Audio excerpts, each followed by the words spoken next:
Of hydrogen peroxide. কি করে হবে আমি বলে দিয়েছি ওই আগের ছবিতে। ক্লিয়ারেন্সটা কম হবে।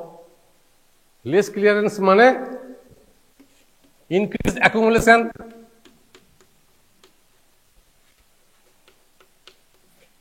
of hydrogen peroxide. Increased accumulation means hydrogen peroxide কিংবা increased accumulation of the it will cause lipid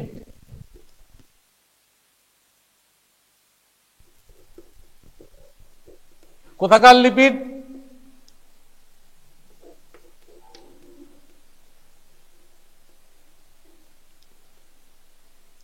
এখানে তুমি আরেকটা তুমি দিতে পারো ডাইরেক্ট না দিয়ে,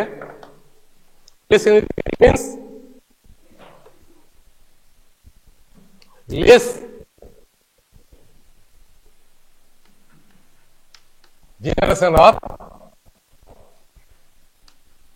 reduced glutathione, less regeneration of the reduced glutathione। তারপরে তুমি বলতে পারো decreased clearance of the hydrogen peroxide। The lipid peroxidation of the membrane lipids,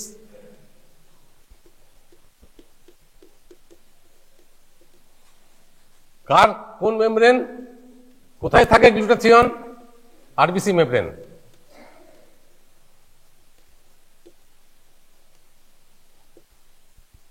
Glutathione is present predominantly and mostly in the membrane of the RBC. So, pentose phosphate pathway is active in RBC. Pentose phosphate pathway is active in RBC. Why? To regenerate reduced form of the glutathione. ওখানে oxidized glutathione gets oxidized, glutathione gets reduced, gets oxidized, again gets reduced, and that requires constant supply of the NADPH. RBC membrane তাহলে যদি lipid পেরক্সিডেশন হয়, membrane lipid যদি চলে যায় তাহলে কি হবে? Lysis of the RBC, হেমোলিসিস,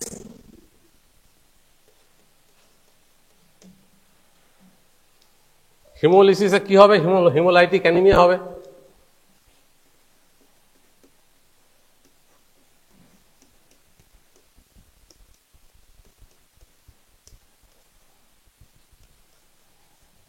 this flowchart along with আগের আমি ডায়াগ্রাম, এই দুটো দিলেই ব্যাস, আর কোনো তোমাকে এক্সপ্লেনেশন করার দরকার নেই, বেশি এক্সপ্লেনেশন করার দরকার নাই, লেখার দরকার নাই। গাদা গাদা লেখো কেন তোমরা? হাবি যাবি লেখো দিয়ে খাতা ভরাও, ওগুলো কেউ দেখে না, কেউ পড়ে না। ওই ডায়াগ্রামগুলো দেখবে, ফ্লোচার্ট দেখবে। এক্সামিনেশন দেওয়াটা কিন্তু একটা আর্ট, পরীক্ষা দেওয়াটা। অনেকে জানে কিন্তু পরীক্ষা ভালো দিতে পারে না, আর অনেকে জানে না কিন্তু পরীক্ষাটা ভালো দেয়। আমি দেখেছি এটা একটা আর্ট। এই আর্টটা কিন্তু তোমাদেরকে রপ্ত করতে হবে, কারণ অনেক পরীক্ষা দিতে হবে এখন। hemoglobin comes out means in the circulation and then in the urine. Urine becomes dark colored because of the hemoglobinuria. Urine is bright red in case of hematuria. Urine is bright red in case of hematuria. Urine is slightly dark colored in case of hemoglobinuria. And urine is colorless in normal urine. Urine is colorless in myoglobinuria. There may be presence of the myoglobin in the urine. There may be presence of the hemoglobin in the urine. There may be presence of the RBC in the urine. The term is different, but the taste is the same. Taste হচ্ছে গিয়ে অকাল blood test. যেখানে হিম থাকবে সেখানেই positive হবে। হিম, আমি যে positive টেস্টগুলো দেখি ইউরিনে, ব্লাডের, that is him. Heme is present in myoglobin, heme is present in the hemoglobin, heme is present in the RBC. তাহলে যে কোনো কারণে হিম যদি প্রেজেন্ট থাকে in the urine, either in the form of the RBC or in the form of the hemoglobin, or in the form of the myoglobin, there will be the positive urine test. Positive urine test of the blood. So far we have discussed. But other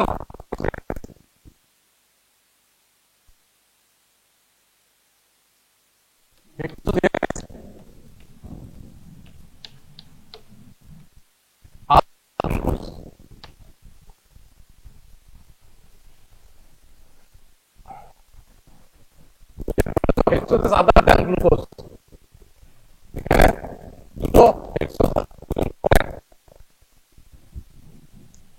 because দুটো hexose আমরা consume করি, glucose ছাড়া আর কি কি দুটো hexose আমরা consume করি? একটা হচ্ছে গিয়ে ফ্রুক্টোজ, একটা হচ্ছে গিয়ে গ্যালাক্টোজ। ফ্রুক্টোজ এবং galactose, this are the two hexoses we consume other than glucose. থাকে আর কোথায় থাকে? হানিতে থাকে, মধু, সেই জন্য ফ্রুক্টোজকে বলা হয় হানি সুগার। কেন সুগারে থাকে, কেন সুগারে fructose plus sucrose is equal to fructose plus glucose. তাহলে কেন সুগার, চিনি যত খাবে তত ফ্রুক্টোজ কনজাম্পশন বেশি হবে, হানি যত খাবে তত ফ্রুক্টোজ কনজাম্পশন বেশি হবে। সফট ড্রিঙ্কস, বিভারেজ, এগুলোতে প্রচুর ফ্রুক্টোজ থাকে soft ড্রিঙ্কসে। Excessive ingestion of the fructose is harmful, more harmful than excessive ingestion of the glucose. I will discuss it. Fructose আমরা খুব মনে করি খুব ভালো, ফ্রুট জুস খাওয়া, বিভারেজ খাওয়া, আর মোটেই ভালো নয়। কেন ভালো নয় সেটা আমি বলছি। আমি ফ্রুক্টোজ মেটাবলিজম স্টার্ট করি।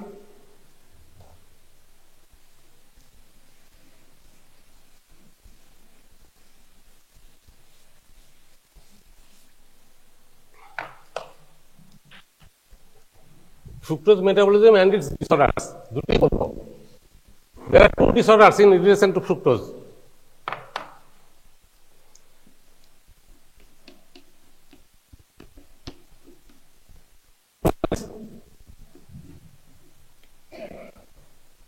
There is the enzyme fructokinase. এখানে সব কাইনেজে এটিপি লাগবে, এটিপি তৈরি হবে।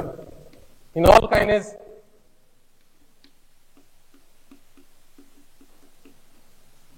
কি হবে? ফ্রুক্টোজ 1 ফসফেট হবে, নট 6 ফসফেট। এই ফ্রুক্টোকাইনেজ কোথায় থাকে? লিভারে।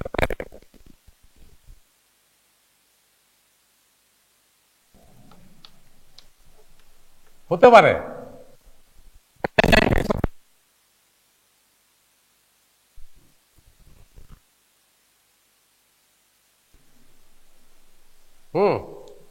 মাসেলে যদি ফ্রুক্টো যেটা থাকে hexokinase, that converts fructose to fructose 6 phosphate, but লিভারে যে ফ্রুক্টোকাইনেজ থাকে সে converts fructose to fructose 1 phosphate. কিন্তু বেশিরভাগ মেটাবলিজম তো লিভারই হয়, সুতরাং লিভারের পার্টটা বেশি ইম্পর্টেন্ট। এইটা আবার অ্যালডোলেজ বলে একটা এনজাইম আছে, aldolase B. Aldolase A is present in glycolysis. Aldolase A is present in glycolysis, and the isoenzyme aldolase B is present in liver concerned with fructose metabolism. Fructose metabolism aldolase B লাগবে। fructose 1,6 phosphate, fructose 1,6 phosphate, fructose 1,6 লিখেছি কেন? 6 phosphate, fructose 1 phosphate. Fructose 1 phosphate থেকে আমি করি, এটা অ্যালডোলেজ কাজ হচ্ছে গিয়ে স্প্লিট করা, ফসফেটটা চলে আসবে ডাইহাইড্রক্সি অ্যাসিটোন ফসফেট হিসাবে, ডাইহাইড্রক্সি অ্যাসিটোন ফসফেট। আর একটা 3 মলিকুল, এটা 6 মলিকুল, তো 6 কার্বন,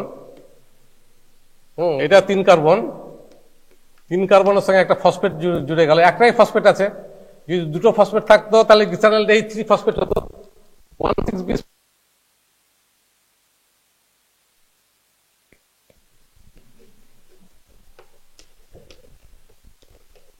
এখানে সিম্পল গ্লিসারলডিহাইড হবে, একটাই তো ফসফেট, দুটো জায়গায় থাকবে না। তাহলে এই ডাইহাইড্রোক্সি অ্যাসিটেট ফসফেট এটা তো গ্লাইকোলিসিসে চলে যেতে পারে, it is intermediate of glycolysis, এটা গ্লাইকোলিসিসে চলে যেতে পারে। এটা গ্লিসারল 3 ফসফেট হতে পারে, ये ফ্যাট জেনারেশন করতে পারে, সেখান থেকে ফ্যাট হতে পারে। গ্লিসারল 3 ফসফেটের সঙ্গে ফ্যাটি অ্যাসিডের যদি রিঅ্যাকশন হয় তখন দ্যাট উইল বি ফ্যাট। ফ্যাটও হতে পারে, আবার গ্লাইকোলিসিসে গিয়ে এনার্জিও দিতে পারে। গ্লিসারলডিহাইড কি হবে? Fate of the glyceraldehyde is it is converted to glyceraldehyde 3 phosphate.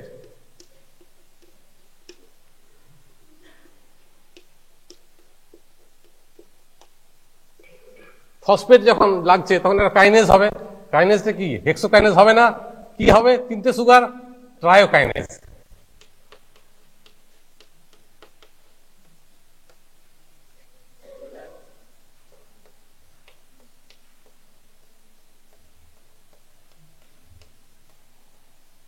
তাহলে glyceraldehyde 3 phosphate is intermediate of the glycolysis, তাহলে এটা গ্লাইকোলিসিস যেতে পারবে।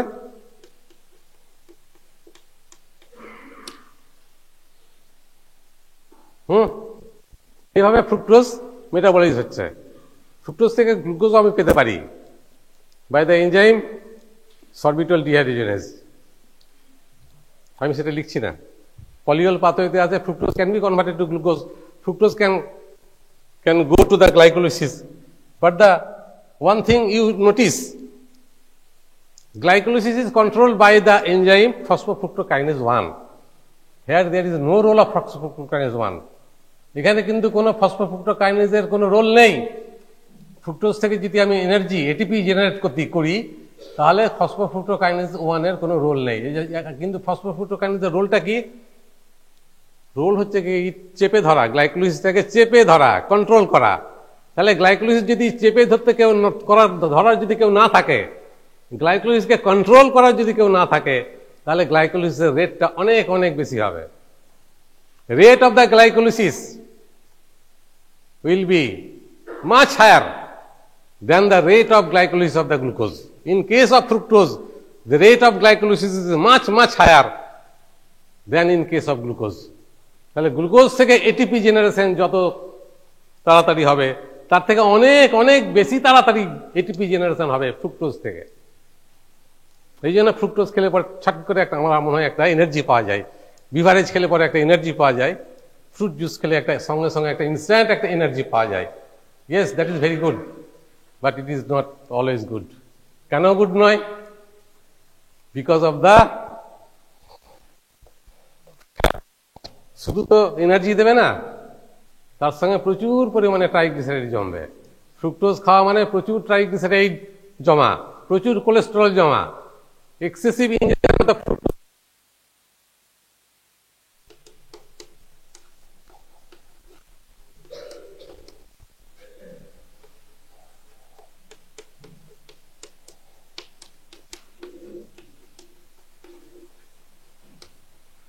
এক্সপ্লেন, এক্সপ্লেনেশন প্রথমেই বলতে হবে fructose bypasses the rate limiting enzyme of the glycolysis, that is phosphofructokinase 1. Therefore rate of glycolysis is higher, rate of production of the fat will be higher. And not only the fat, fructose থেকে fructose যদি প্রচুর পরিমাণে হয় তাহলে কি হবে? এখান থেকে পাইরুভেট প্রচুর পরিমাণে হবে।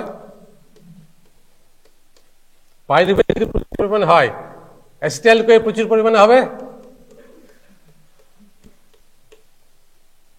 প্রচুর পরিমাণে পাইরুভেট হবে, প্রচুর পরিমাণে অ্যাসিটাইল কোয়ে হবে। আর প্রচুর অ্যাসিটাইল কোয়ে মানে কি? অ্যাসিটাইল কোয়ে থেকে কি তৈরি হয়? What are the fates of the acetyl CoA? Fates of the acetyl CoA, predominant fate আমি বলেছি, it enters into the TCA cycle, but other fates being it will cause synthesis of the cholesterol, synthesis of the fatty acid. তাহলে এখান থেকে fatty acid হবে, fatty acid থেকে fat হবে, আবার এখান থেকে কোলেস্টেরল হবে। ফ্যাটি অ্যাসিড এবং কোলেস্টেরল প্রচুর পরিমাণে বেড়ে যাবে। ফ্যাটি অ্যাসিড বেড়ে যাওয়া মানে ফ্যাট বেড়ে যাওয়া, তাহলে প্রচুর ট্রাইগ্লিসারাইড বাড়বে, প্রচুর কোলেস্টেরল বাড়বে। প্রচুর কোলেস্টেরল বাড়বে মানে ইট উইল কজ অ্যাথেরোজেনেসিটি। কোলেস্টেরল বেড়ে যাওয়ার জন্য অ্যাথেরোজেনেসিটি হবে, এই জন্য ফ্রুক্টোজ কনজাম্পশন করলে পরে হার্ট অ্যাটাক খুব তাড়াতাড়ি হয়। Myocardial infarction, atherosclerosis, atherogenicity will be higher in case of higher fructose consumption. Fructose consumption in excessive amount is harmful. Actually fructose যদি নাও খায় কোনো ক্ষতি নেই। সেই জন্য আমরা তো সবসময় বলি কেন সুগার বাদ দিতে, চিনি বাদ দিতে বলি আমরা। In most of the cases doctor prescribe করে omit the sugar because of the fructose content. Omit the sugar because of the fructose content, not for the glucose content. Now there are two diseases concerned with fructose metabolism. There are two diseases concerned with fructose metabolism. One is the benign, another one is the harmful. কি কি disease আছে?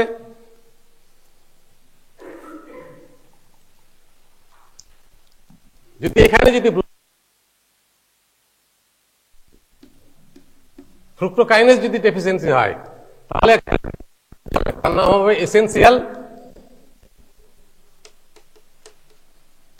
essential fructosuria. This is completely benign. There is no harm.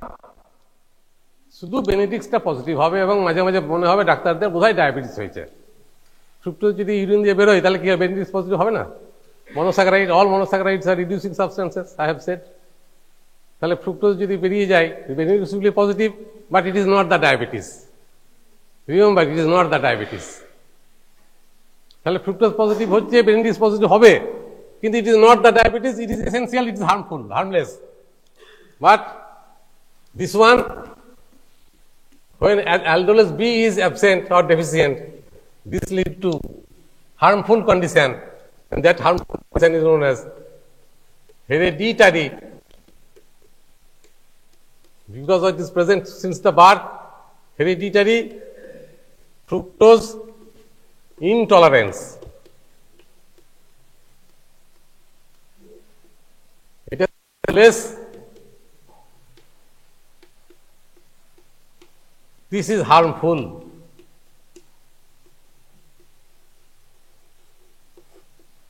Hereditary fructose intolerance is harmful.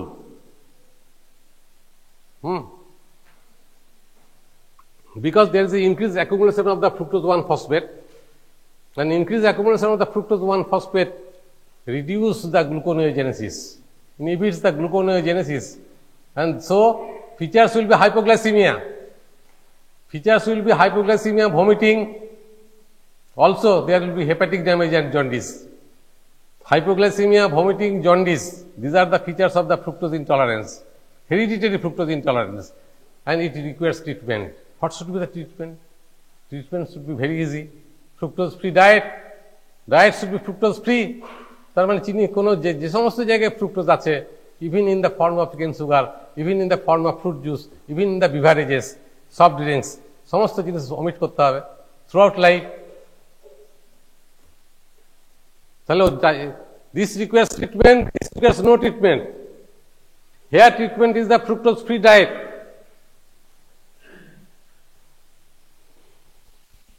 Excessive ingestion of the fructose is atherogenic and harmful. Excessive ingestion of the fructose may also lead to hyperuricemia. The mechanism তোমরা purine metabolism হলে পরে mechanism of তা জানবে। তাহলে fructose injection হলে পরে cholesterol বাড়বে, triglyceride বাড়বে, ইউরিক অ্যাসিড বাড়বে। ইউরিক অ্যাসিডের মেকানিজমটা আমি এখনো বলিনি, এটা পরে বলবো। কেন ইউরিক অ্যাসিড বাড়ে এটা পরে জানবে। তাহলে ফ্রুক্টোজ কনজাম্পশন হলে পরে হার্ট ডিজিজ বাড়তে পারে, গাউট হতে পারে। So excessive injection of the fructose is harmful. Rather than fructose, galactose is very essential. Fructose না খেলেও চলবে, ফ্রুক্টোজ না থাকলেও চলবে, কিন্তু গ্যালাক্টোজ না থাকলে চলবে না। How galactose gets metabolized?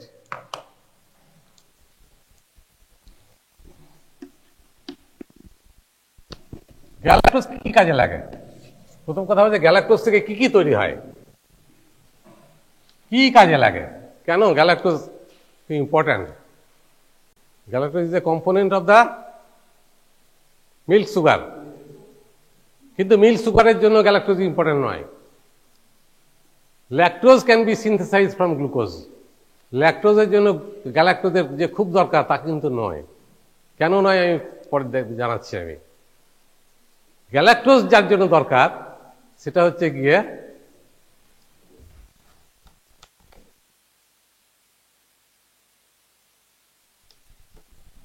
মনে আছে গ্লাইকোসফিঙ্গোলিপিডে গ্যালাক্টোজ আছে, সেরিব্রোসাইড, গ্যালাক্টোসিল সেরামাইড, সেই ফর্মেশনে লাগবে, জন্য লাগবে,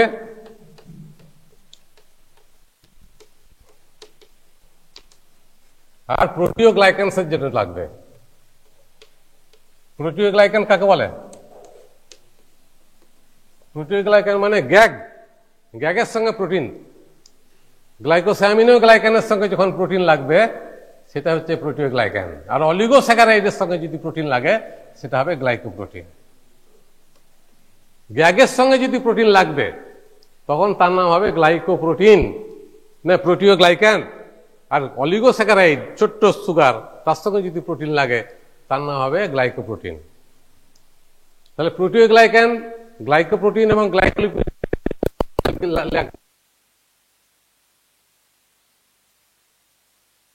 পরে আসছি আমি।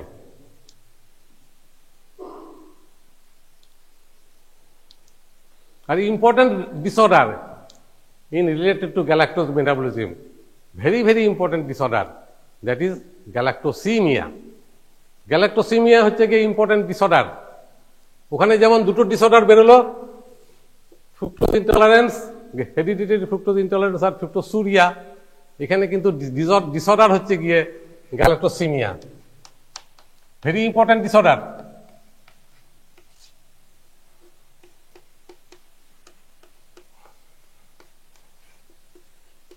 গ্যালাক্টোসেমিয়া মানে galactose present in the blood, আর galactose present in the blood মানে galactose present in the urine. তাহলে গ্যালাক্টোসেমিয়াতেও বেনিফিট পজিটিভ হবে। গ্যালাক্টোসেমিয়াতে বহু বহু কারণ আছে যেখানে বেনিফিট পজিটিভ হয়, আদার দ্যান ডায়াবেটিস। এনিওয়ে, আমি গ্যালাক্টোজ মেটাবলিজম আসছি। গ্যালাক্টোজ মেটাবলিজমের যে ইম্পর্টেন্ট এনজাইম সেটা হচ্ছে গিয়ে প্রথম হচ্ছে গিয়ে গ্যালাক্টোকাইনেজ।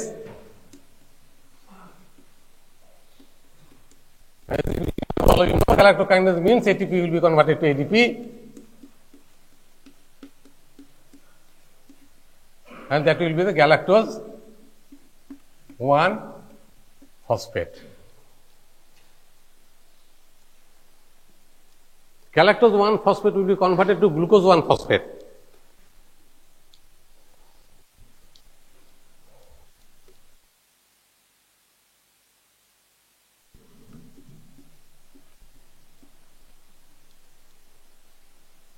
কি লাগবে?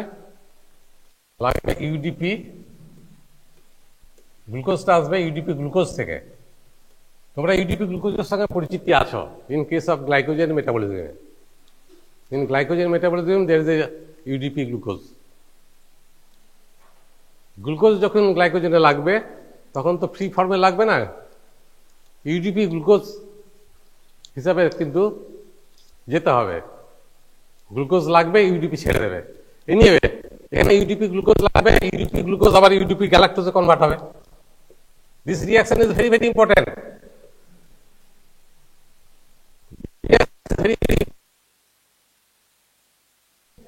Here is the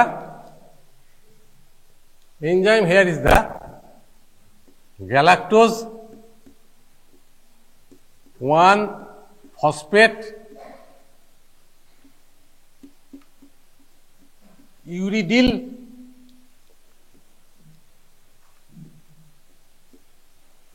transferase, and that enzyme is absent in galactosemia.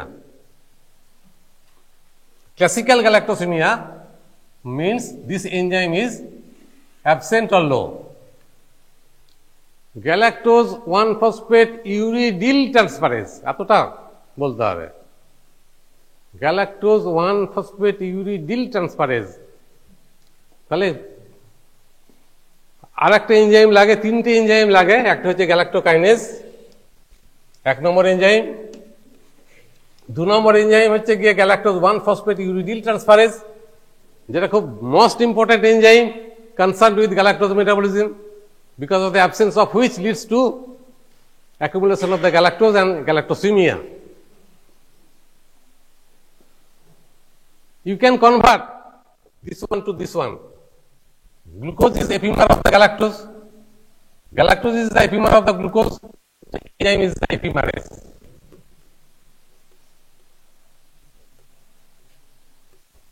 These are the 3 enzymes concerned with galactose metabolism.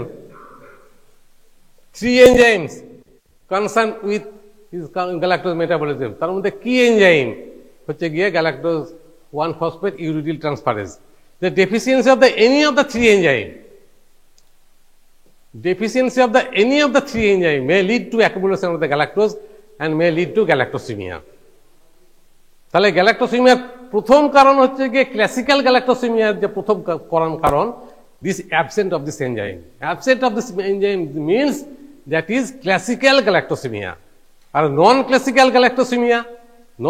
galactosemia is due to deficiency of the galactokinase and epimerase. Classical galactosemia মানে galactose 1 phosphate uridyl transferase deficiency. এখান থেকে আমরা UDP glucose থেকে আমরা গ্লাইকোজেনে যেতে পারি।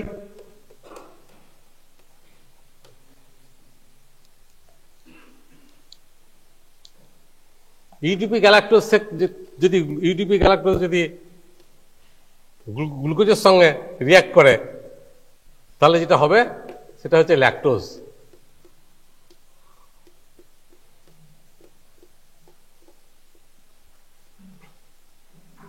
এর নাম হচ্ছে গিয়ে ল্যাকটোজ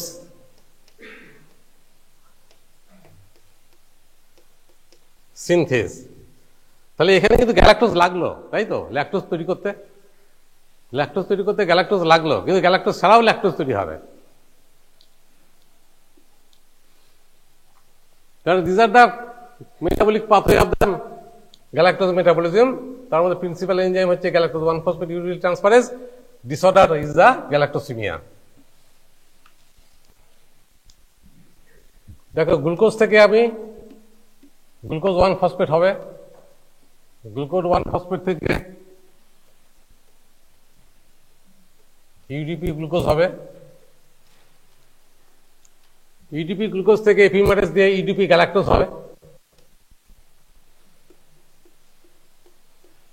ইউডিপি গ্যালাক্টোজ হবে। ইউডিপি গ্যালাক্টোজ যদি আবার আরেকটা মলিকুল অফ দ্য গ্লুকোজের সঙ্গে রিঅ্যাক্ট করে তখন ল্যাকটোজ হবে। তাহলে আমি গ্লুকোজ থেকে ল্যাকটোজ পেতে পারি, গ্যালাক্টোজের দরকার নেই। সেই জন্য for lactose synthesis, galactose is not essential. But the synthesis of the glycoprotein, proteoglycan, galactose is essential. তাহলে গ্যালাক্টোসেমিয়াতে what happens in galactosemia clinical problems develop দিতে পারে। You may have clinical problems with galactosemia like this.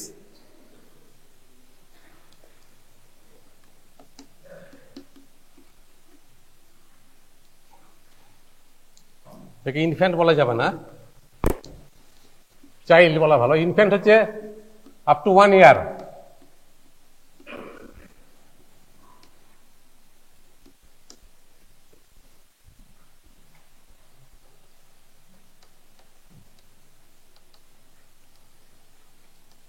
সমস্ত metabolism, সমস্ত pathway কিন্তু তোমাকে জানা দরকার। কেন? এই প্রবলেমকে সলভ করার জন্য।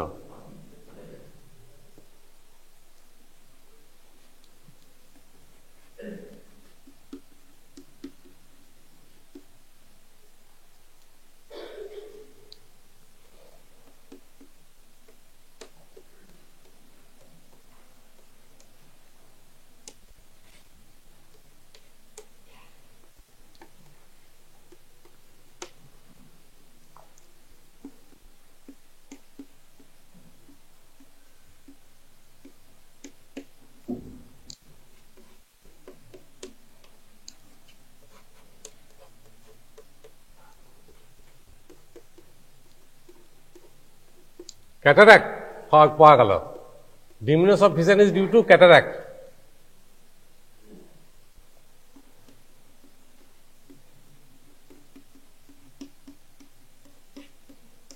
Benedict's test of urine, positive. Blood glucose,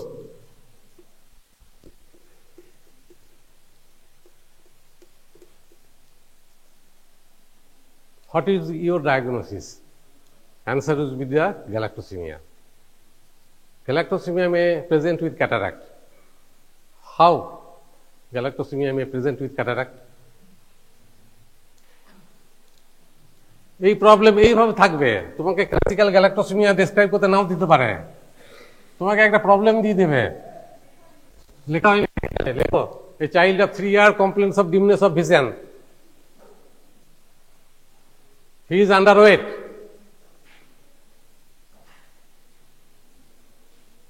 গ্যালাক্টোসিমিয়া থাকলে পরে যেটা হয় বেশিরভাগ ইনবর্ন এরার্স অফ মেটাবলিজম যেটা নিয়ে আসে এবং যার জন্য ফিজিশিয়ানরা কনসার্ন সেটা হচ্ছে mental retardation, mental retardation, mental retardation, mental retardation, all R concern of this. কেন কেন হচ্ছে মেন্টাল রিটার্ডেশন যদি একবার ডেভেলপ করে এটাকে আর রিভার্স করা যাবে না। আমি গ্যালাক্টোসিমিয়া ট্রিটমেন্ট কি? Galactosemia treatment obviously galactose free diet, lactose free diet, দুধ খাবে না, মিল্ক প্রোডাক্ট খাবে না।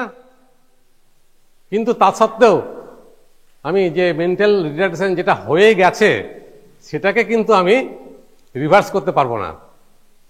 এটা ভেরি ক্লিনিক্যাল জিনিস, এইগুলো জানতে হবে। কেন? এই যে early diagnosis is the necessary, early diagnosis is the necessary to prevent mental retardation.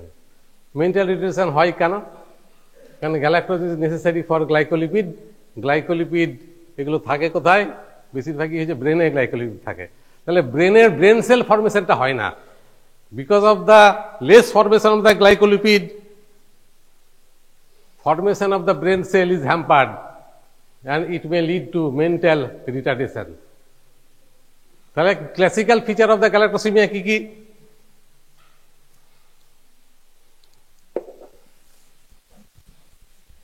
Classical feature of the galactosemia or the clinical features, clinical features কি নিয়ে আসবে? Mental retardation. ওই যে আইকিউ খুব কম,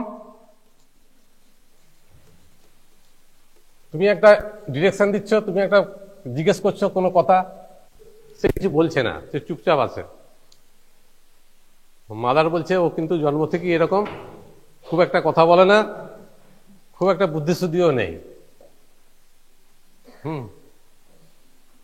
mental retardation is a very very important feature. এই mental retardation যে শুধু গ্যালাক্টোসিমিয়াতে হয় তা কিন্তু নয়, আরো অনেক ডিজিজ আছে, এটা মনে রাখতে হবে। Mental retardation is not the only feature of the galactosemia. একমাত্র গ্যালাক্টোসিমিয়াতে এই মেন্টাল রিটার্ডেশন হয় তার কোনো মানে নেই, আরো অনেক রোগ আছে যেখানে মেন্টাল রিটার্ডেশন হয়।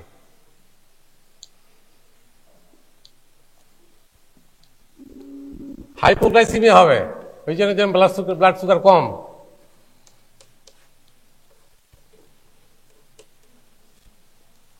ডিসফাংশন হবে, জন্ডিস হতে পারে। Bilirubin uptake, bilirubin conjugation hampered হবে because of the galactose 1 phosphate. Hepatic dysfunction,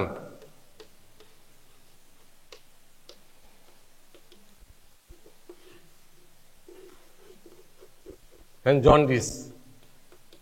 আর একটা হচ্ছে গিয়ে যেটা ক্লিনিক্যাল টার্ম যেটা আমরা ব্যবহার করি, ফেলিওরস টু থ্রাইভ, মানে গ্রোথ রিটার্ডেশন হচ্ছে না, মেন্টাল এবং ফিজিক্যাল গ্রোথ।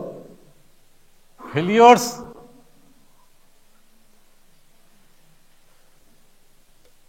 টু, এই থ্রাইভ কথাটা মনে রাখবে, THRIV। ফেলিওরস টু থ্রাইভ মিনস তার ফিজিক্যাল গ্রোথ, মেন্টাল গ্রোথ যথেষ্ট হ্যাম্পার্ড। মানে যে বয়সে যে কথা বলা উচিত, যে বয়সে হাঁটা উচিত, যে বয়সে বসা উচিত, যে বয়সে দৌড়ানো উচিত, সেটা সেই বয়সে হবে না, তার থেকে অনেক ডিলে হবে। এটাকে বলা হয় failures to thrive. Failures to thrive means children fails to develop mentally and physically in due time. In due time physical এবং mental growth হবে না. That is called failures to thrive. Failures to thrive. These are the features of the mental retardation. Now why mental retardation? Hepatomegaly, hepatic dysfunction বলেছি, failures to thrive কেন বলেছি? কিন্তু গ্রোথের জন্য খুব দরকার। সেজন্য galactose is much essential than fructose. Glucose তো দরকার, ইউনিভার্সাল সোর্স অফ এনার্জি। তারপরেই যেটা দরকার হয়েছে সেটা হচ্ছে গ্যালাক্টোজ। আমাদের ফ্রুক্টোজ না হলেও চলবে।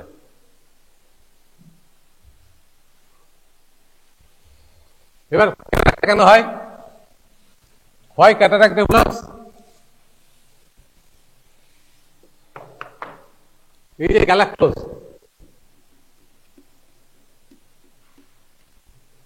গ্যালাক্টোজ জমছে কারণ কি? কারণ গ্যালাক্টোজ মেটাবলিজম হতে পারছে না, নর্মাল মেটাবলিজম হবে না গ্যালাক্টোজের, নর্মাল পাথওয়েতে যে মেটাবলিজম হবে না, তাহলে গ্যালাক্টোজ গুলো বাড়বে। গ্যালাক্টোজ বাড়বে বলে তার নাম হচ্ছে গিয়ে ব্লাডে গ্যালাক্টোজ বাড়বে। ব্লাডে গ্যালাক্টোজ থেকে যাবে। ইউজুয়ালি ব্লাডে গ্যালাক্টোজ থাকে না, কিন্তু ব্লাডে যদি গ্যালাক্টোজ থাকে, থাকলেও খুব কম পরিমাণে থাকে, নেগলিজিবল অ্যামাউন্ট, কিন্তু ব্লাডে যদি significant amount of the galactose থাকে, ইট ইজ গ্যালাক্টোসিমিয়া। গ্যালাক্টোসিমিয়া তারপরে গ্যালাক্টোসুরিয়া হবে। যেমন হাইপারগ্লাইকোসিমিয়া থেকে গ্লুকোসুরিয়া হয়, তেমনি গ্যালাক্টোসিমিয়া থেকে গ্যালাক্টোসুরিয়া হবে।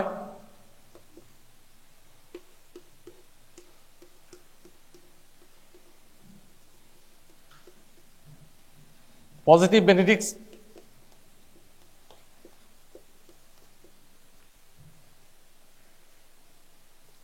এবার গ্যালাক্টোজ যদি খুব প্রচুর পরিমাণে হয় তাহলে আর একটা রিঅ্যাকশন হয়, গ্যালাক্টোজ হচ্ছে রিডাকশন হয়।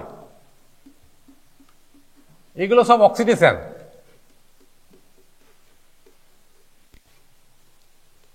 অক্সিডেশন যদি না হয় তাহলে রিডাকশন হবে, এবং রিডাকশন হয়ে যায় রিডিউস প্রোডাক্ট।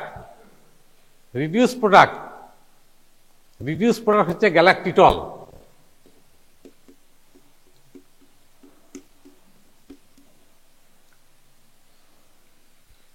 গ্যালাক্টিটল, হ্যাঁ, এটাকে আবার কেউ কেউ বলছে ডুলসিটল, অনেক বইয়ে দেখা বলছে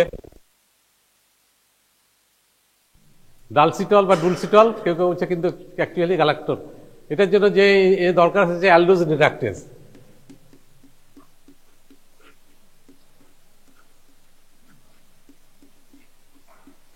এবং কোএনজাইম হচ্ছে কি এনএডিপিএইচ। অ্যালডোজ রিডাকটেজের কোএনজাইম হচ্ছে এনএডিপিএইচ, নট এনএডিএইচ। এনিওয়ে, এই গ্যালাক্টিটলের কি কাজ? এটা হচ্ছে অসমোটিক্যালি অ্যাক্টিভ কম্পাউন্ড।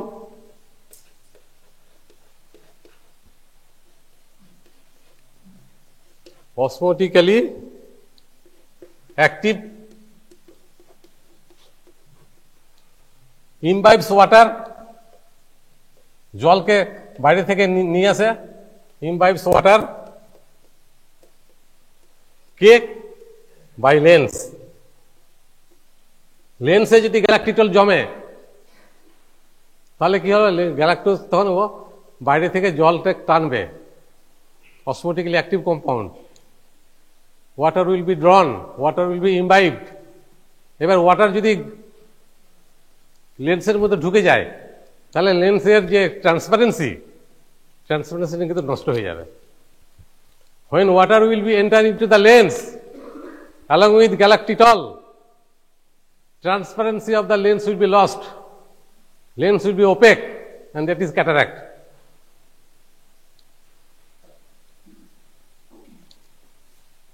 তাহলে loss of transparency,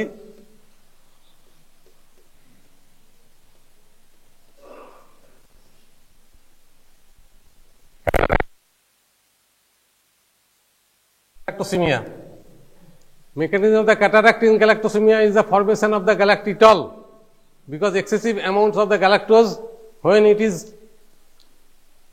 when it does not go to the normal pathway, যদি নর্মাল পাথওয়েতে কোনো জিনিস না যেতে দিই আমি, তখন সে চেষ্টা করবে অ্যাবনর্মাল পাথওয়েতে যাওয়ার। এটাই হচ্ছে মেকানিজম, যে কোনো বায়োমলিকুলার মেকানিজমই তাই, বায়োমলিকুলার ক্যারেক্টারিস্টিক্স তাই। যদি তাকে নর্মাল পাথওয়েতে আমি যেতে না দিই, সে তখন একটা অ্যাবনর্মাল পাথওয়ে খুঁজে নেবে। সেই অ্যাবনর্মাল পাথওয়েটা কি? অ্যালডোজ রিডাক্টেজ দিয়ে it is convert to galactitol. That is the mechanism of the galactosemia. You can have this two problems আমি বললাম, দুটো প্রবলেম। প্রথমে একটা প্রবলেম বলি related to pentose phosphate pathway, and lastly, okay, thank you. Today I will be discussing the breast or mammary gland. Now, this is a sculpture, fiberglass sculpture of a woman depicting along the milk line numerous breasts. Now, it has a significance. This picture has a significance.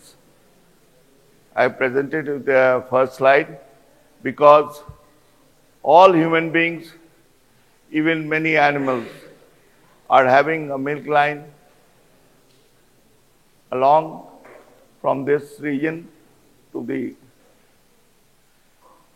Now, it is now the dogs you will be seeing with numerous puppies and also other animals.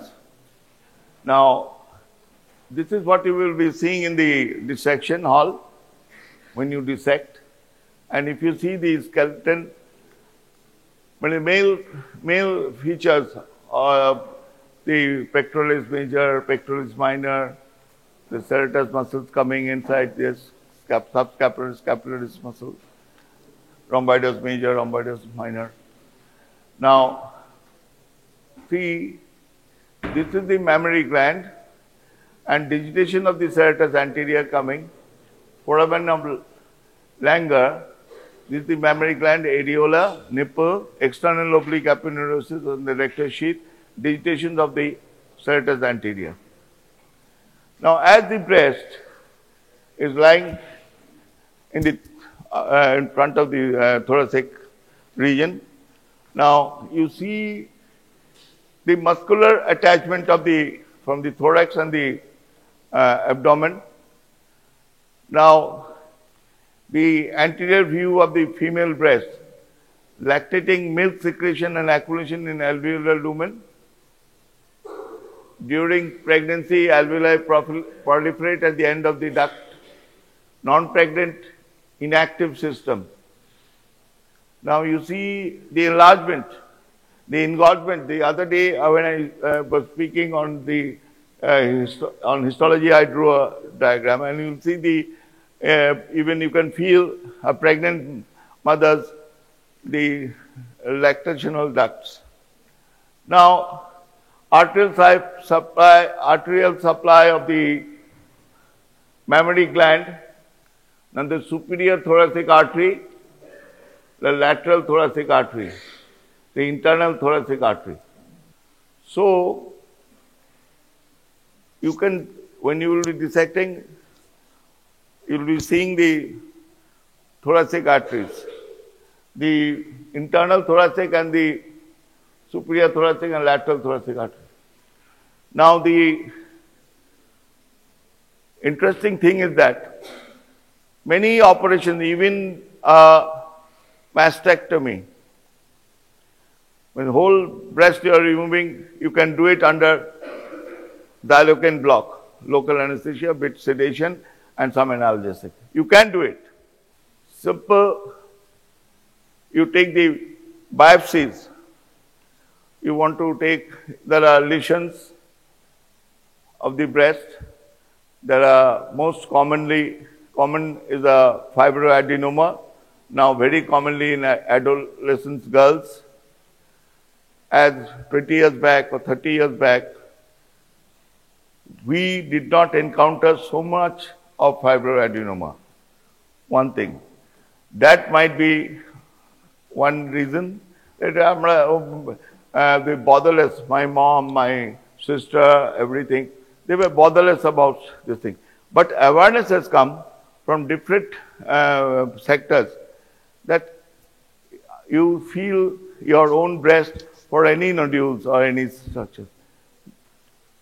And the woman comes with a complaint that Dr. Babu, এটা দেখুন তো এখানে একটা nodule একটা কিছু হয়েছে জানো মনে হচ্ছে.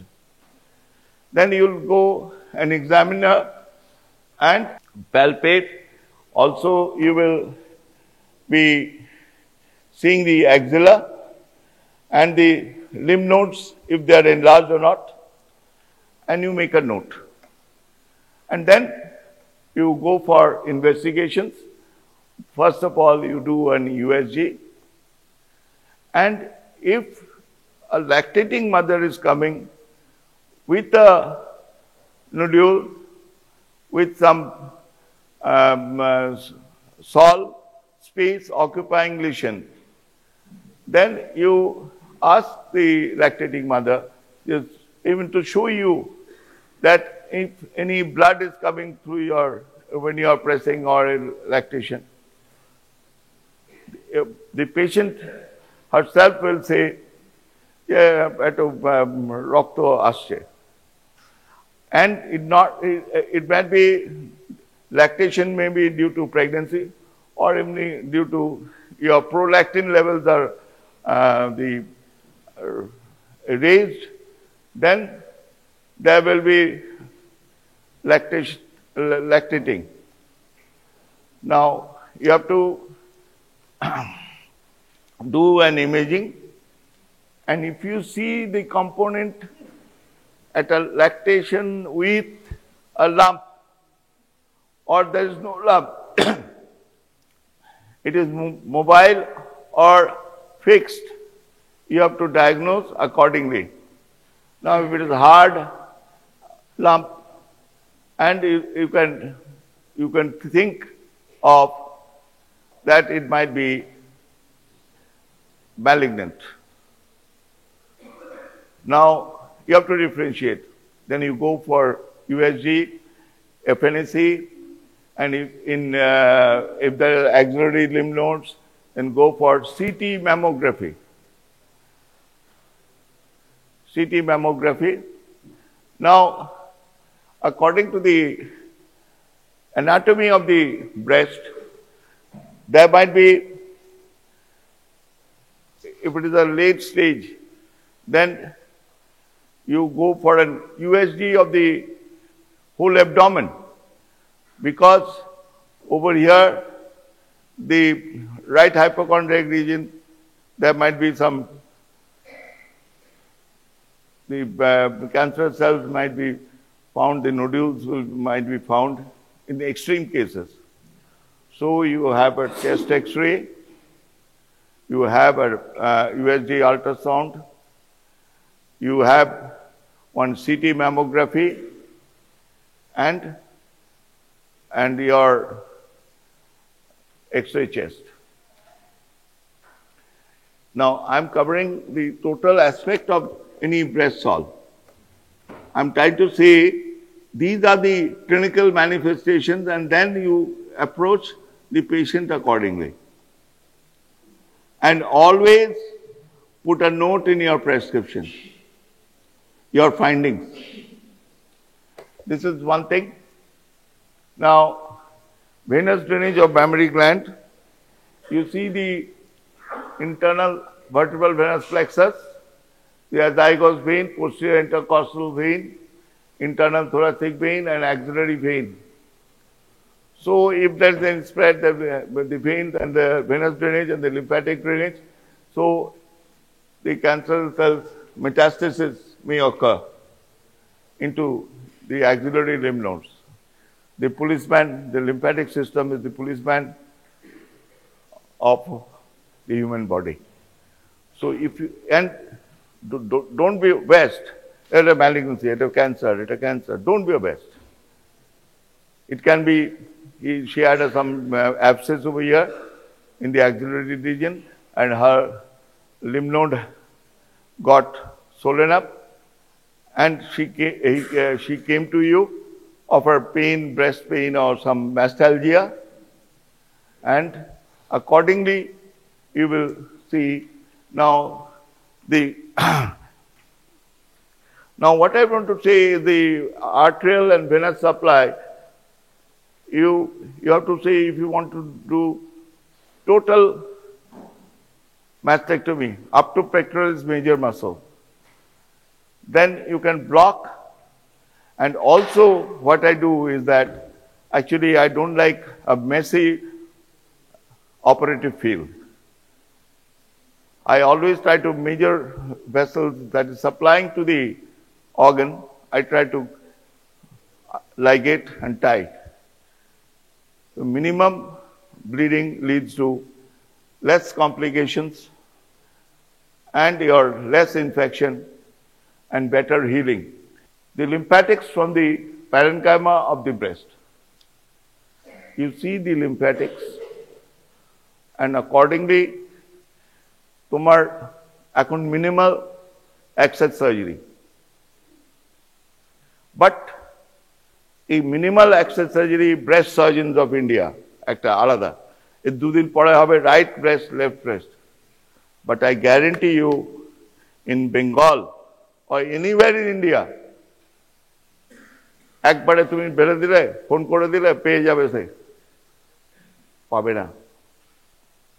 Now why I told you that very important, so palpate the lymph node and you see in the axillary region, you put your hand over here, you feel it and you get the slightest opportunity. Now if an adolescent girl comes with a small nodule or space or sol, space occupying lesion, think of fibroadenoma. Think of. Now, fibroadenoma has a special character. It is also known as the breast mouse. মানে তুমি হাতে ধরবে টুক করে ছড়ে যাবে দেখবে একটা ছুঁচো হ্যাঁ সে কিন্তু আস্তে আস্তে আস্তে যাবে কিন্তু একটা র্যাট or মাইস এইখানে দেখছো ওই দেখছো বাড়িতে তুমি ঝাঁটা নিয়ে এখানে ওখানে যাচ্ছ ওখানে ঢুকে যাচ্ছে হ্যাঁ তো সেমনি you have to locate even before surgery, you have to put a marker pen দিয়ে দাগ দিয়ে দিলে যে একটা মোটামুটি লোকেশন আছে তাহলে তুমি যাবে নাহলে তুমি যেখানে ধরতে যাবে বেরিয়ে যাচ্ছে তো একবারে যে বেরিয়ে যাচ্ছে মানে একবারে তোমার এই বর্ডারে চলে এলো তা নয় এখানে চলে আসবে তা নয় এইখান থেকে এইখানে আছে ধরো এখান থেকে এইখানে চলে গেল তাহলে একটু শিফট করবে একটু শিফট করে যায় it slips between the fingers. When you are palpating fingers, it slips between the palpating fingers. That is also called breast mouse. Now, what I want to see, the apical group, the anterior group. Now you see the areas and this is the total apical group and the anterior group that comprise 75% of the axillary nodes. This is the parasternal nodes. This is intercostal space, intercostal nodes here. এটা তুমি যদি এখানে বেশি পেয়ে যাও সবকিছু তাহলে তোমাকে ইন্টারকস্টাল নার্ভস কোথায় এটা হয়তো সেভাবে একটা অন্যরকম একটা প্যাথোলজি হয়ে গেল তখন even see it or palpate it. Now lymphatics from the overlying skin of the mammary gland. Now, this is the infraclavicular node, supraclavicular node. This region drains into the nearest. তুমি তোমার খুব খিদে পেয়েছে তুমি গেটের পাশে জানতে যে ওখানে টোস্ট ব্রেড পাবো অমলেট পাবো পেলে না তুমি মুলুক চলবে so if the glandular pathological condition will go to the nearest, it will drain into the nearest lymph node. তুমি ধরো এইখানে কোনো একটা অ্যাবসেস হয়েছে সেটা তুমি এই ইঙ্গুইনাল নোডে পাবে কিন্তু তুমি অ্যাবডোমিনাল নোডে না পাওয়ার চান্সই কম মানে common inflammatory this thing now you see the here the liver hepatic nodes here. This is why I told you, you do an abdominal ultrasound. And abdominal ultrasound will give you if there's any malignancy or any very severe inflammatory condition, then it may drain into superficial lymph plexus, then over here. Hepatic nodes, this is here. Ovaries. So, তোমার thinking-টা, you make it a habit. A proper series of sequences, you just keep on thinking of the area of the zone you are dealing with. Now, this is the parasternal nodes, this is the axillary nodes, this is the rectus sheath, subperitoneal lymph plexus, hepatic nodes, and the ovary here. This is the embryological representation of the mammary ridge, mammary streak, accessory mammary gland and nipple, mammary ridge and mammary streak. Now, this is the picture which I showed you in the first sculpture of a lady. All the breasts swelling there. But you will encounter also in your practice that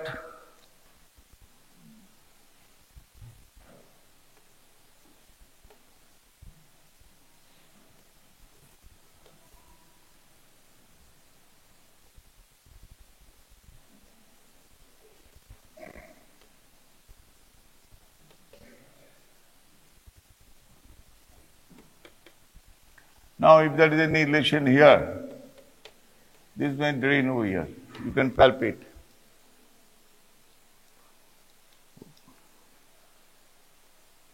And another thing is that, ধরো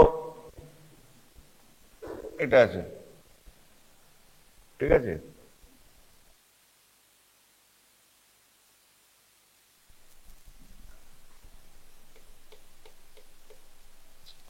Some ladies will come and say there's a swelling in the axilla, mostly fibrolipoma, lipofibroma, it can be, because maximum fat is there. So, this is one thing. Another thing is that in pregnancy, a lady comes with a swelling in this place, a lactating breast. Now, she comes a painful swelling. You have to distinguish between an abscess and also an accessory breast.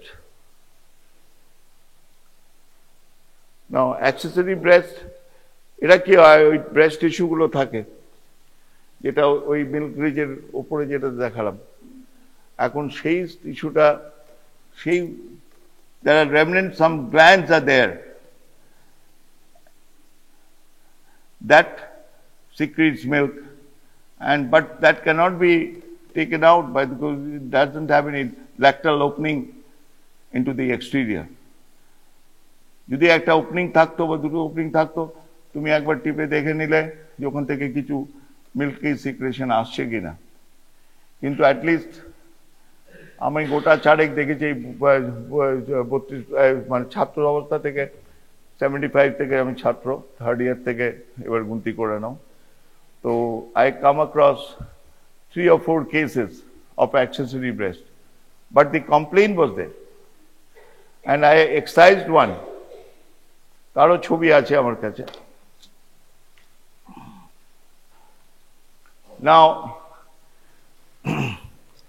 this is the triple assessment: clinical, imaging, pathology, age, examination, confident diagnosis is 99% of cases. Clinical diagnosis is the 99% of diagnosis is there. But এইটাই হচ্ছে main thing. Don't go for battery of tests on the first day. You just do some blood investigation and this thing, and then go for the thing. Now, see, mammography, FNAC, and core cut. That's an instrument. You don't need not open up like this and excise the mass, but it's a core cut. It's like you push in and you just take out. Like cervical biopsy, when you do cervical biopsy, then you take a piece of this punch biopsy. You don't cut with a knife. There's a punch, you hold the cervix and cut. Similarly, in breast, the core cut biopsy. Now, examples of accessory breast tissue in the mediolateral oblique mammographic views of the breast demonstrate asymmetric tissue in the right axilla. This is the arrow. Now, overlying the pectoralis major. Corresponding targeted ultrasound of the right axilla shows benign tissue consistent with accessory breast tissue polymastia. Embryologically, this is the result of incomplete regression on the right mammary ridge of the location. So, mammary ridge বলেছি তো এখানে এই রিগ্রেশনটা মানে কি হয় এটা ভাঙাচড়া the whole embryology part মানে দুটো সেল মিট করছে তারপরে blastula it is just dividing আস্তে আস্তে সেগুলো যে রিজনে যেটুকু দরকার ঠিক সেইটুকুই কিন্তু কোথায় ভ্যানিশ হয়ে যাচ্ছে মানে this is very fascinating. Now some things remain. Two facial layers are present, superficial and deep layers of the superficial fascia, which surround the breast parenchyma. The fascia forms septa called Cooper's ligament. This is a short note you will get on Cooper's ligament. Okay? And which attach to the breast, to the skin anteriorly and to the fascia of the pectoralis deep fascia posteriorly. They also run through the breast, providing a supportive framework between the two facial layers.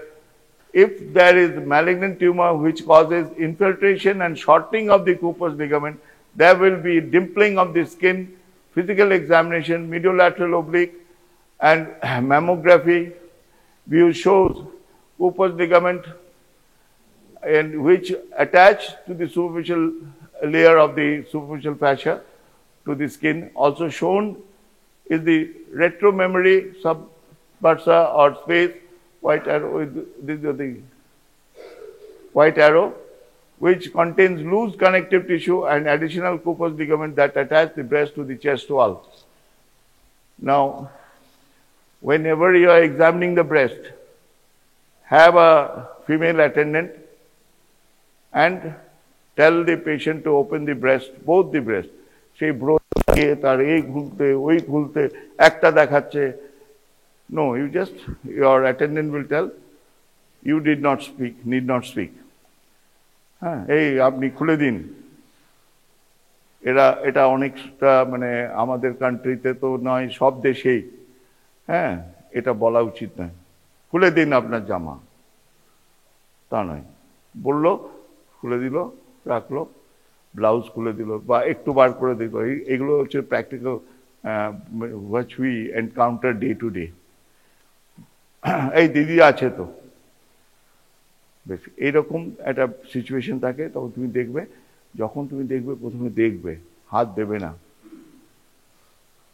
দিয়ে দেখলে লাল হয়ে আছে তারপরে এরকম হয়ে আছে ছোট ছোট তাহলে দেখবে যে এই যে প্যাথোলজিক্যাল যে কন্ডিশন কুপার লিগামেন্টগুলো আর একটা কথা হচ্ছে যেটা ব্রেস্ট একটা সাপোর্ট এই কুপার লিগামেন্টগুলো ফ্যাশিয়াল তার জন্য একটা পার্শিয়াল একটা বড় টিউমার কেটে দিলে কিন্তু তুমি গোটা ব্রেস্ট কাটবে না now this are the things you see the beautiful images তার জন্য বই ঘাঁটো ওই টাচ অ্যান্ড পাস যা আছে সবই পড়তে হবে আমি বলবো পড়ো আমি কোনোটাই কামসূত্র পড়তে হবে কামসূত্রের নামটা শুনলেই কিরকম যেন একটা আমাদের বডিতে একটা শিহরণ জেগে ওঠে কি বলছে স্যার এগুলোর প্রয়োজন আছে because it is life now see the invasive carcinoma in a 45-year-old woman with a lump in the left breast for 6 months. A digital mammography clearly shows an oval shaped well circumcised primary mass. B. Breast tomosynthesis image provides better depiction of the microlobulate, speculated border of the mass, and findings suggestive of malignancy. These are the. এবার কি হচ্ছে তোমার ওইটা ইমেজটা তুমি দেখে নিলে, এখানে ইমেজ দেখে নিলে, প্লাস তুমি প্যালপেট করে দেখে নিলে, সেখান থেকে 1 সেন্টিমিটার বেশি করে কেটে বার করে বায়োপসি দিয়ে দেবে। Now see, I told you the accessory nipple with congenital retraction of the normal nipple. This is from Bailey and Love. This is a picture, recent nipple retraction, slit-like retraction of the duct ectasia with mammary duct fistula, circumferential retraction with the underlying carcinoma. These are the retractions. Then you see if there is any exudate. If you feel like it's a pus or something like that, then give it for culture sensitivity and all the this thing, and then you go for histopathology, you give a treatment. Now bilateral accessory breast, এটা যদি lactate করতে থাকে তখন এটাও lactate করতে থাকে, তখন এটা সেইভাবে তোমার পেইন হয়, ঠিক আছে, বলেছি আগে। Now congenital absence of right breast, congenital absence of right breast. Now what will be the management? The papilloma of the nipple, this is courtesy of R.R. Deshmukh, Nagpur, India. This is from Bailey and Love. এটা তো তোমাকে excision করতে হবে, হিস্টোপ্যাথোলজিতে পাঠাতে হবে, তারপরে যা result আসবে accordingly this thing.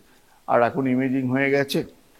Now inflammatory carcinoma of the right breast, এটা অনেক সময় মানে অ্যাবসেস করে তাপ্পি তুপ্পা এই ওই একটু মানে তোমার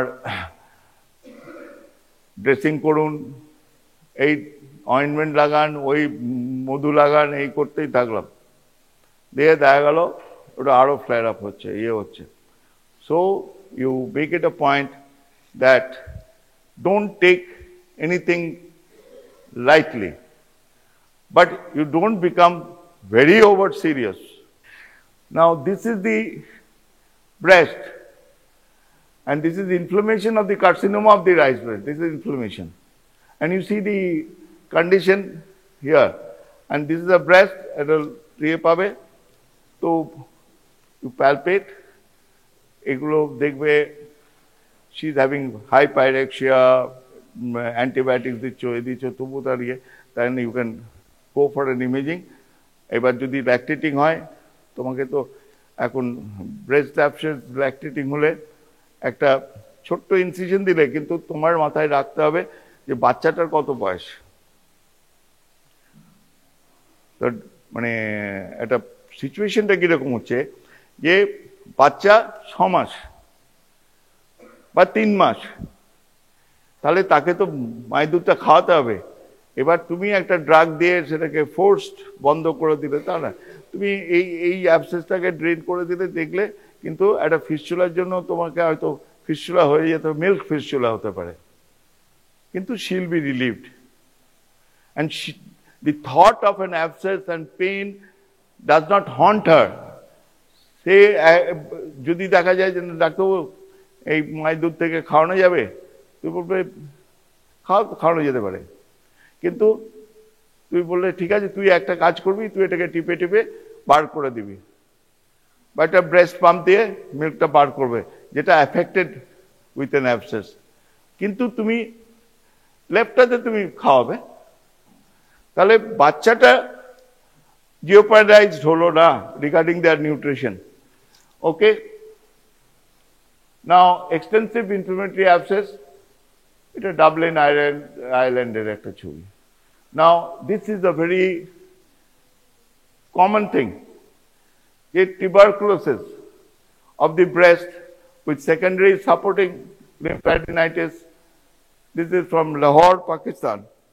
Now you see tuberculosis. Now এই যে রিজের মতন একটু পাকার্ড হয়ে আছে এই লিশনটা, দেখবে অনেকের দেখবে ঘাড়ে নেকে দেখবে যে ঢুকে গেছে স্কিনটা একটা ইনফোল্ডিং হয়ে গেছে that is the tuberculosis abscess rupture হয়েছে তারপরে ওটা স্কারিংটা ওই রকম হয়ে যায় এবার আর অ্যান্টি টিউবারকুলার ড্রাগ দেবে এটা কিন্তু সার্জারির জন্য যাবে না ইমিডিয়েটলি সার্জারি হবে না অ্যান্টি টিউবারকুলার ড্রাগ দাও তাহলে অনেকটাই রেগ্রেস করে যাবে নাও subaerial abscess in the duct ectasia this is the condition mammillary fistula originating in a chronic subaerial abscess ঠিক আছে যেটা বললাম so now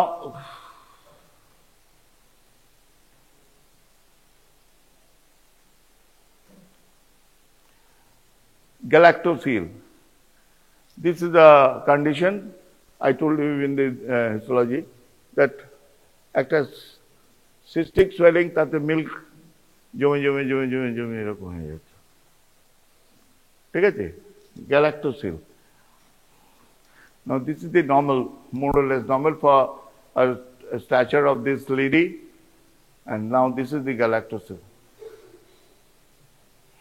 Nigerian now it's a phyllodes tumor in a woman age. Now, phyllodes tumor are usually non-malignant. Okay. এত ডেটার দরকার নেই একটা exposure দিলাম তোমাদের enormous fungating carcinoma of the right breast এরকম কেসেস তোমার কাছে আসবে কিন্তু এটা partner this type of things now what to do you have to go for, you send it to a cancer center, you take a piece, and then you do the histology, histopathology, and then you send him to the cancer hospital, and they will treat and go for surgery.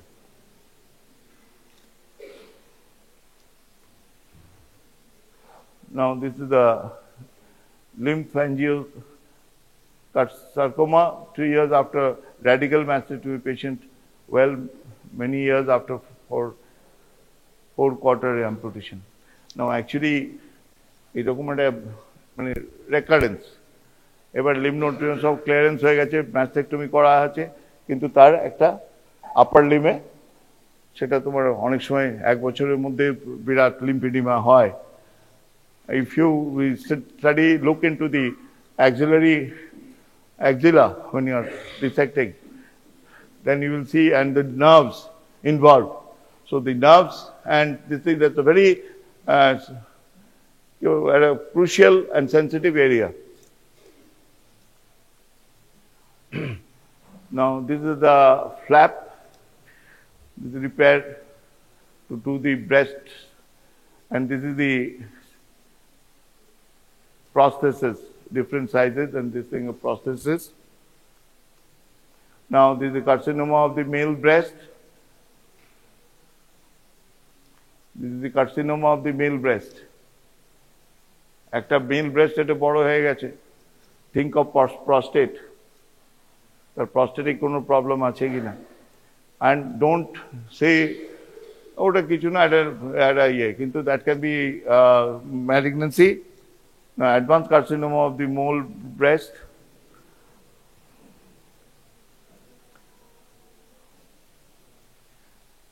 This is an African chief who had such big breasts. Africa, at a Goshtir Raja. Tar a sketch.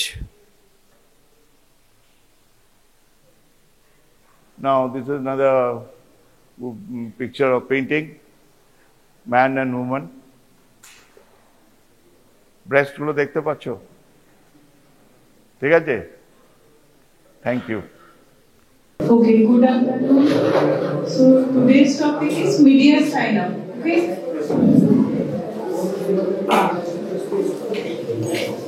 So mediastinum in Latin, mediastinum means middle septum. And the mediastinum, it is a broad central partition which separates the two laterally placed pleural cavities. See, this shaded area is the mediastinum. which separating the two pleural cavities. And the mediastinum is the median septum of the thoracic cavity between the two pleural cavities. It consists of all the viscera and structures of the thoracic cavity, that is the heart and its great vessels. Great vessels means all the bigger arteries and veins. Ascending aorta, arch of aorta, descending aorta, and veins, superior brachiocephalic vein, superior vena cava, like this. Okay, azygous veins. All these are included within the mediastinum. Esophagus, trachea, and principal bronchi, aorta, and mediastinum lymph nodes, except the lungs. Lungs are included within the pleural cavity. All the structures of the thoracic cavity is included within the mediastinum, and it is covered on either side by the mediastinal pleura. Okay. Now you see the boundaries. Boundaries of the mediastinum. Anterior boundary is sternum. Here, this is sternum. Posterior boundary is vertebral column. Bodies of the thoracic vertebra and their intervening intervertebral discs. See here. Anteriorly there is sternum, posteriorly there is bodies of the vertebrae and intervening intervertebral disc.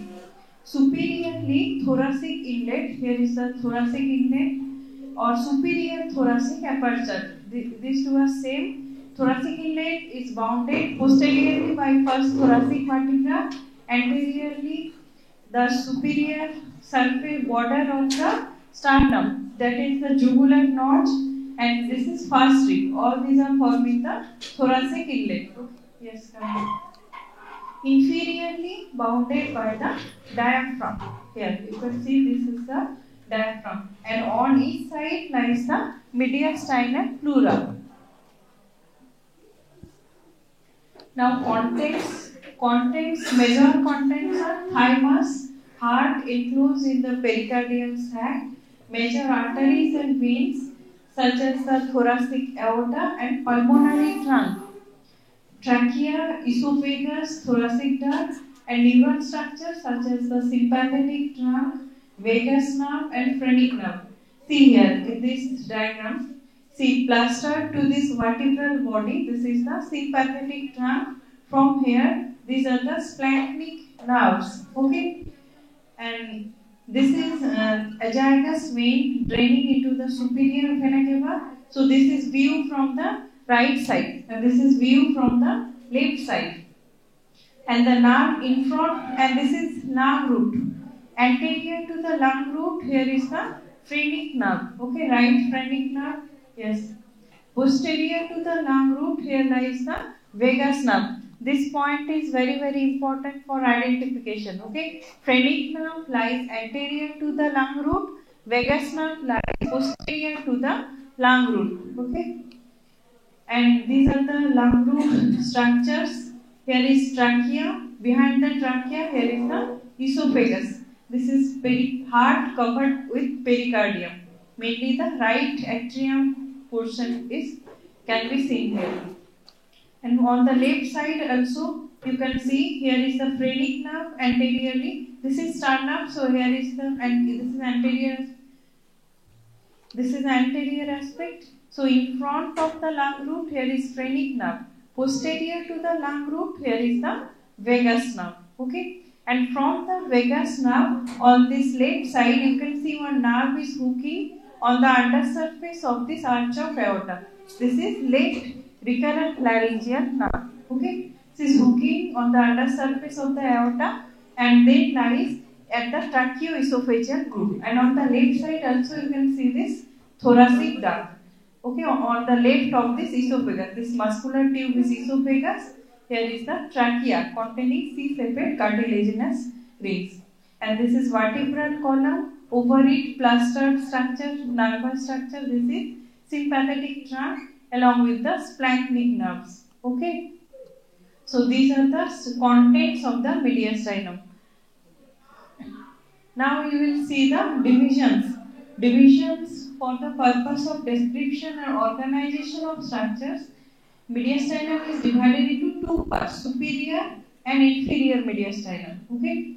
by an imaginary line. This plane is very important, very frequently asked in Viva. Okay, imaginary plane is transverse thoracic plane. Here, this one is transverse thoracic plane passing through the sternal angle anteriorly. Here is the sternal angle, junction between the manubrium and body of the sternum. Here, sternal angle anteriorly and the lower border of the body of fourth thoracic vertebra and intervertebral disc between T4 and T5 vertebra posteriorly. Here, T1, T2, T3, T4. Okay, lower border of T4 or intervertebral disc between T4 and T5. This is the posterior boundary of this transverse thoracic plane. Okay, it separates superior mediastinum above from the inferior mediastinum below. Okay. Now this inferior mediastinum, it is again divided into three parts: anterior, middle, and posterior mediastinum. Inferior mediastinum further divided into three parts. Anterior mediastinum is the part in front of the pericardium. See here, this is heart along with pericardium. So the part anterior to this is the anterior mediastinum. And posterior mediastinum, the part behind the pericardium. Here, this part behind the pericardium is the posterior mediastinum. And middle mediastinum is the pericardium and its contents, that is heart and root of great vessels. This is included within the middle mediastinum. Okay.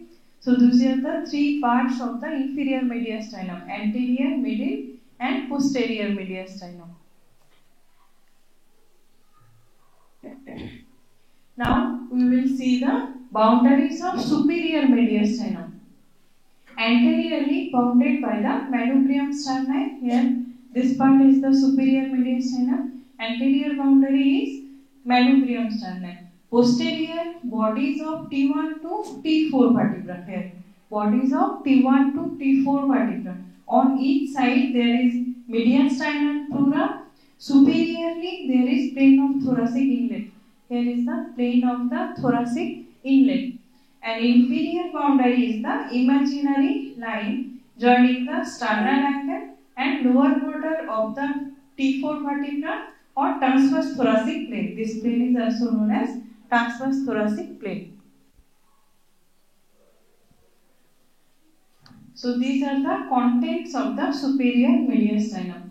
There are muscles, three muscles are present: sternohyoid and sternothyroid. These are attached to the manubrium sternum. Longus colli, this is attached to the vertebral body posteriorly. It is lying posteriorly in front of the vertebral body. Thymus gland, it is present only in childhood and puberty. After that, this gland regresses and it is replaced by fatty tissue. Then veins. Veins are the superior vena cava, right and left brachiocephalic vein, and left superior intercostal vein. See here, these are the right and left brachiocephalic vein joining to form this superior vena cava. Okay, and this is internal jugular vein and subclavian vein. These two are joining to form this brachiocephalic veins.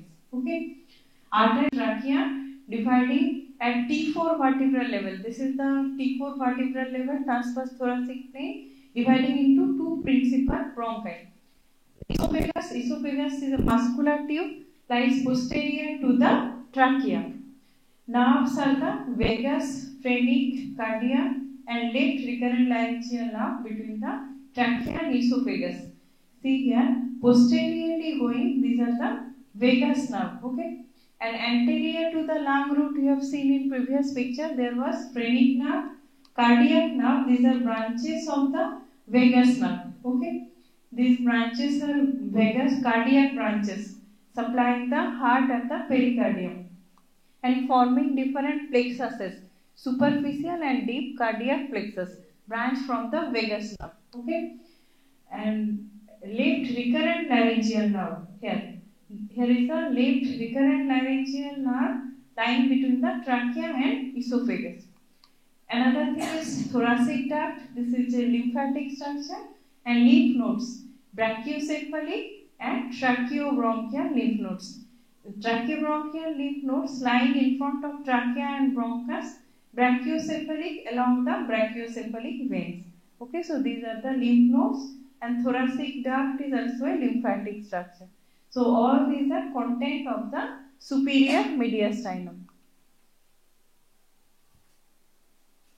See here, this is the left vagus. From the left vagus, this left recurrent laryngeal nerve is hooking on the undersurface of this arch of aorta and then again ascending upward in between the trachea and esophagus. Okay, and these are the brachiocephalic vein, left and right joining to form the superior vena cava, and this is the left superior intercostal vein formed by joining of the second, third and fourth posterior intercostal vein draining into this left brachiocephalic vein. Okay, all these are content of the superior mediastinum. Here you can see the thymus gland which regresses later on. It is present only in childhood and puberty. In this cadaver, this is the adult body, so you will not see this thymus gland. Okay. Here also the position of thymus gland has been shown. It lies just behind the sternum, in the upper part, behind the manubrium and upper part of the body of the sternum. Okay. This is heart. From here, arch of aorta, course of arch of aorta has been shown. Ascending aorta, arch of aorta, descending thoracic aorta. And these two branches you can see from left side, left subclavian and left common carotid. This is trachea and here is the esophagus. Okay.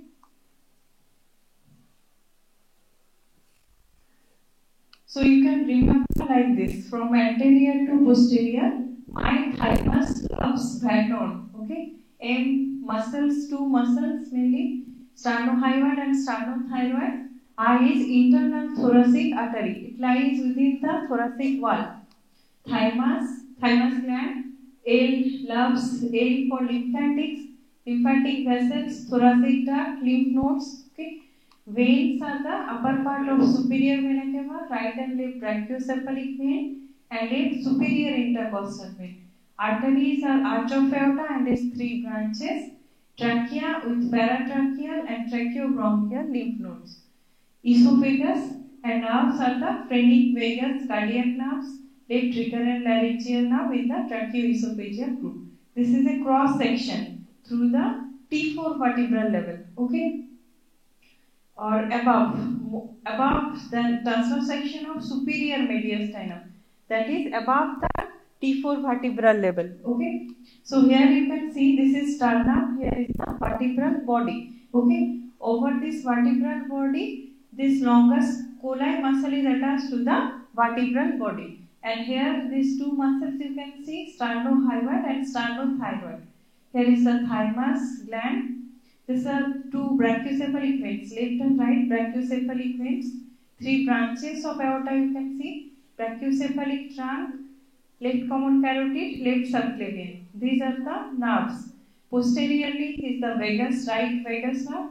Here anteriorly will be the right phrenic nerve. Here also phrenic nerve is anteriorly placed, left phrenic. Here is the left vagus, and this is left recurrent laryngeal, branch from left vagus, and lying in the tracheoesophageal group. Here is the trachea, this is esophagus. In this group lies the recurrent laryngeal nerve. And here is the thoracic duct on the left side of this esophagus. This is muscular tube, esophagus.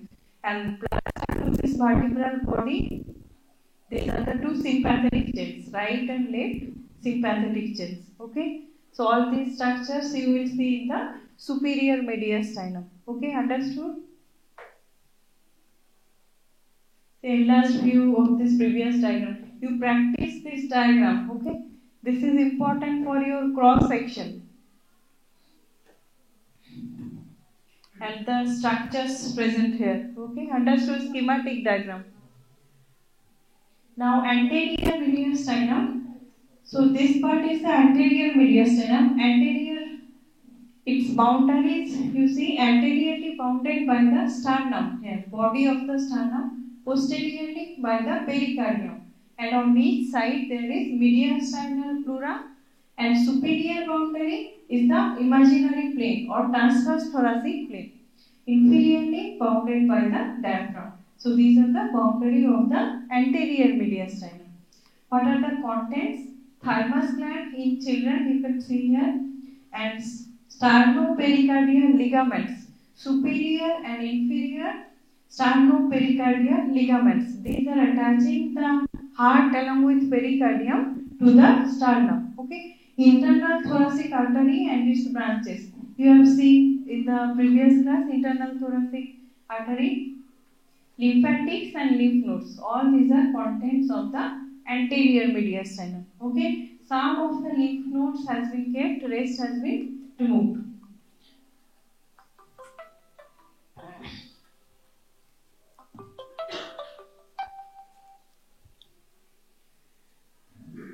Okay, rest, you can see here, these are the sternopericardial ligaments, this green colored one, okay, connecting the sternum with the pericardium. And these are the outline of the pericardium, this green outline. Okay, understood? Now, middle mediastinum, see its boundaries anteriorly. The anterior mediastinum, posteriorly the posterior mediastinum, superiorly the superior mediastinum, inferiorly there is the diaphragm. Okay, so this is boundary of the middle mediastinum. Next, contents, heart enclosed in pericardium, arteries of the ascending aorta, pulmonary trunk with its right and left branches, veins are the superior vena cava, termination of azagus vein, pulmonary vein. Nerves are the phrenic nerve, deep cardiac plexus in front of bifurcation of the trachea. Tubes are the bifurcation of trachea with two principal bronchi, and lymph nodes are the tracheobronchial lymph nodes. So these are the content of the middle mediastinum.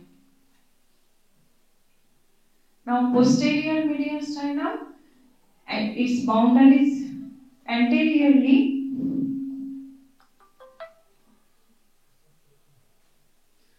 Okay, anteriorly it is bounded by the pericardium and its contents here. This is the anterior boundary, bifurcation of the trachea and pulmonary vessels. Posterior boundary by the bodies of the T5 to T12 vertebra and intervening intervertebral disc. Superior boundary is the transverse thoracic plane, inferior boundary is the diaphragm, and on each side laterally it is bounded by the mediastinal pleura. So these are the boundaries of the posterior mediastinum. So what are the contents? Esophagus, see here, this is muscular tube, this is esophagus, arteries, descending thoracic aorta with its branches. Here is the descending thoracic aorta. Veins are the azagus vein, hemiazagus and accessory hemiazagus. This is view from right side. Here you will get the azagus vein, forming a arch above the right lung root, draining into superior vena cava. And on the left side, you will get the hemiazagus and accessory hemiazagus veins. Nerves are the vagus nerve. See here, posterior to the lung root, here is right vagus, here is left vagus. Sympathetic trunks and splanchnic nerves. These are the sympathetic trunks and the splanchnic nerves. Thoracic duct. On the left side only, here you can see this is the thoracic duct, and lymph nodes, posterior mediastinal lymph nodes. Okay, these are the contents of the posterior mediastinum. See here, this is cisterna chyli. From here the thoracic duct is ascending upward, then going to the left side and draining at the brachiocephalic vein at the junction of left internal jugular and left subclavian vein. This is the descending thoracic aorta, and here is the azagus vein on the right side, accessory hemiazagus and hemiazagus vein crossing at the level of T7 and T8 and draining into the azagus vein. This is esophagus, muscular tube in front of the vertebral column. So these are the contents: esophagus, thoracic aorta, azagus vein, thoracic duct, vagus nerve, sympathetic trunk. All these are content of the posterior mediastinum. Okay. Now clinical aspect. First is mediastinitis, that is infection from the neck. In case of infection pass under the prevertebral layer. There are 3 layers of the deep fossa of the neck. Okay, prevertebral layer, pretracheal layer, and investing layer. In front of the vertebral bodies, here is the prevertebral layer. In front of the trachea, this is trachea, there is pretracheal layer, and anterior most is the investing layer of the deep cervical fossa. Okay.